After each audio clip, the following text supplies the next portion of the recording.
12वां अध्याय मोक्षदायक पुण्य क्षेत्रों का वर्णन। काल विशेष में विभिन्न नदियों के जल में स्नान के उत्तम फल का निर्देश तथा तीर्थों में पाप से बचे रहने की चेतावनी। सूत जी बोले, हे बुद्धिमान महर्षियों, मोक्षदायक शिव क्षेत्रों का वर्णन सुनिए। तत्पश्चात मैं लोक रक्षा के लिए शिव संबंधी आगमों का वर्णन करूंगा। पर्वत, वन और काननों सहित इस पृथ्वी का विस्तार 50 करोड़ योजन है।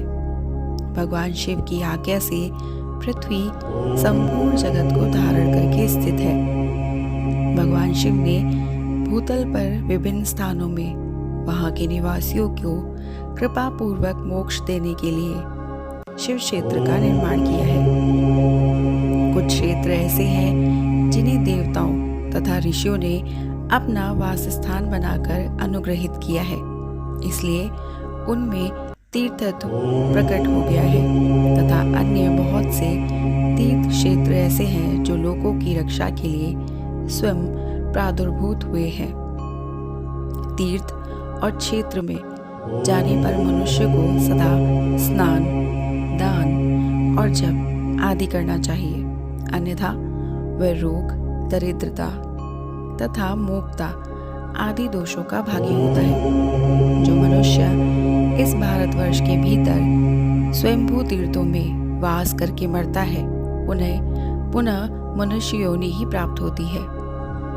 हे ब्राह्मणों, पुण्य क्षेत्र में पाप कर्म किया जाए तो वह और भी दृढ़ हो जाता है। अतः पुण्य क्षेत्र में निवास करते समय थोड़ा सा भी पाप न करें।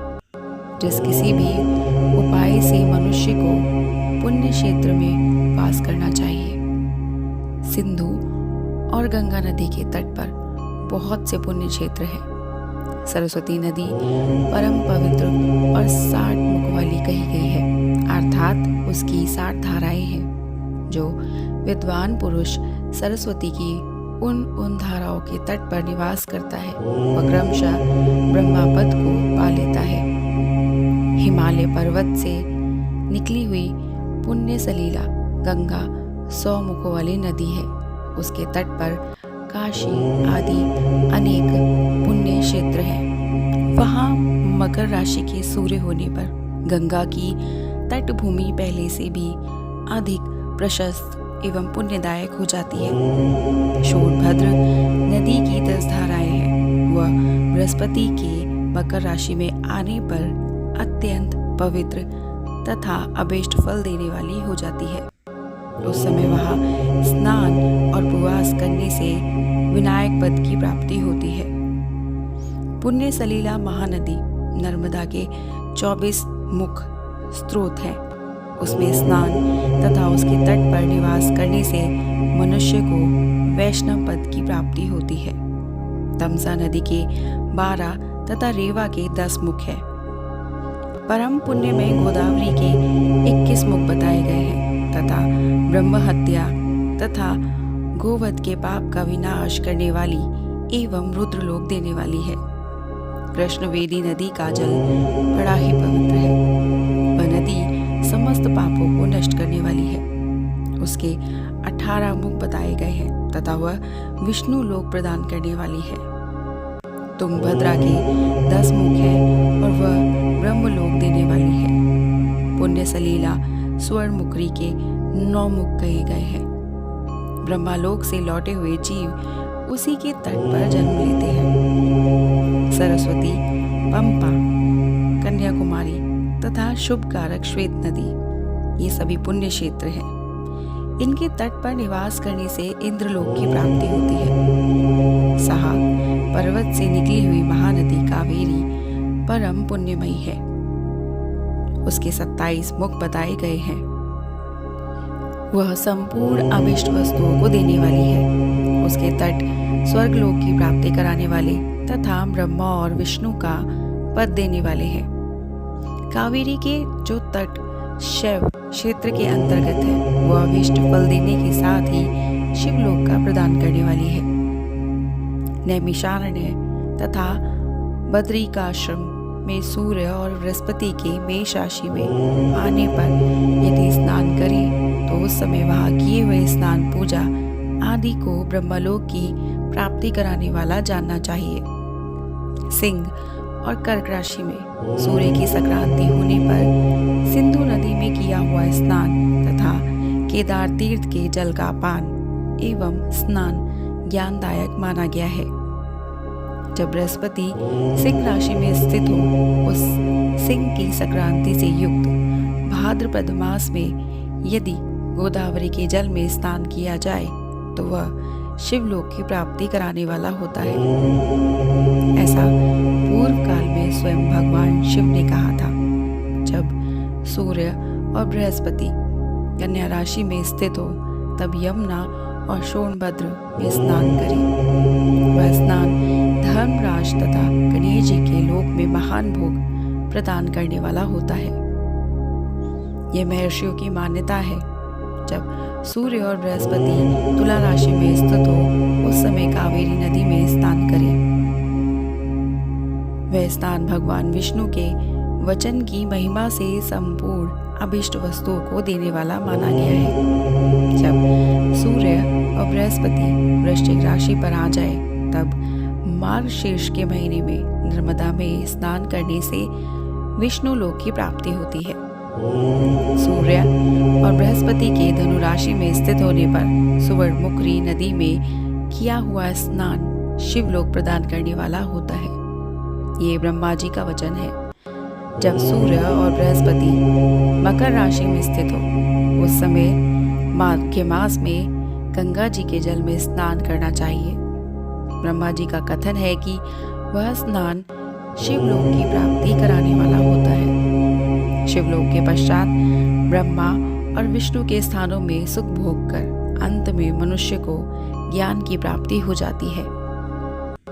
माघ मास में तथा सूर्य के कुंभ राशि में स्थित होने पर फागुन मास में गंगा जी के तट पर किया हुआ श्राद्ध, पिंडदान तथा तिलोकदान पिता और नाना दोनों कुलों के पितरों की अनेकों पीढ़ियों का उद्धार करने वाला माना गया है। सूर्य और बृहस्पति जब मीन राशि में स्थित हो तब कृष्णवेणी नदी में किए गए स्नान की ऋषियों ने प्रशंसा की है।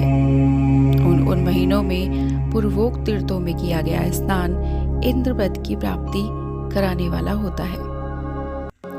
विद्वान पुरुष तथा कावेरी नदी का आश्रय लेकर तीर्थवास करें। ऐसा करने से उस समय में किया हुआ पाप का निश्चय नाश हो जाता है। रुद्र लोक प्रदान करने वाले बहुत से क्षेत्र हैं। ताम्रपर्णी और वेगवती ये दोनों नदियां ब्रह्मलोक की प्राप्ति रूप फल देने वाली है। उन दोनों के तट पर अनेक स्वर्गदायक क्षेत्र हैं। उन दोनों के मध्य में बहुत से पुण्यप्रद क्षेत्र हैं। वहां निवास करने वाले विद्वान पुरुष वैसे फल का भागी होता है। सदाचार, उत्तम वृत्ति तथा सद्भावना के साथ मन में दया भाव रखते हुए विद्वान पुरुष को तीर्थ में निवास करना चाहिए, अन्यथा उसका फल नहीं मिलता। पुण्य क्षेत्र में किया हुआ थोड़ा सा भी पुण्य अनेक प्रकार से वृद्धि को बढ़ाता है तथा वहां किया हुआ छोटा सा भी पाप महान हो जाता है। यदि पुण्य क्षेत्र में रहकर ही जीवन बिताने का निश्चय हो तो उस पुण्य संकल्प से उसका पहले का सारा पाप तत्काल नष्ट हो जाएगा, क्योंकि पुण्य को ऐश्वर्यदायक कहा गया है। हे ब्राह्मणों, तीर्थ वास जनित पुण्य कायिक, वाचिक और मानसिक सारे पापों का नाश कर देता है। तीर्थ में किया हुआ मानसिक पाप वज्रलेप हो जाता है। वह कई कल्पों तक पीछा नहीं छोड़ता।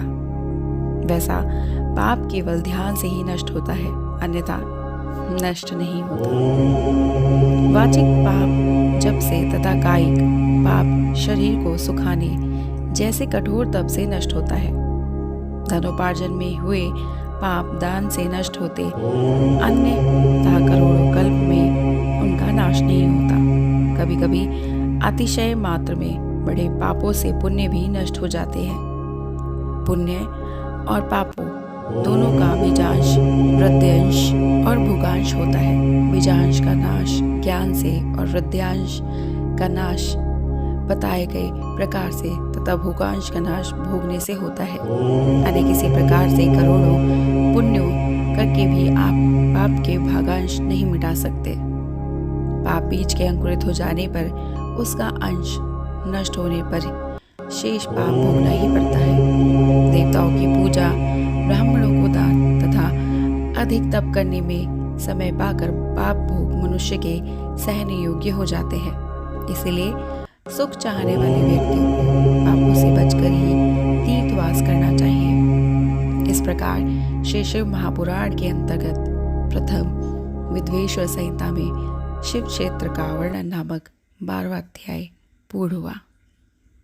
बाकी के अध्यायों को जानने के लिए जुड़े रहिएगा हमारे इस YouTube channel voice of tales के साथ और हमारी वीडियो को लाइक, शेयर, सब्सक्राइब करना मत भूलिएगा। Incredible India.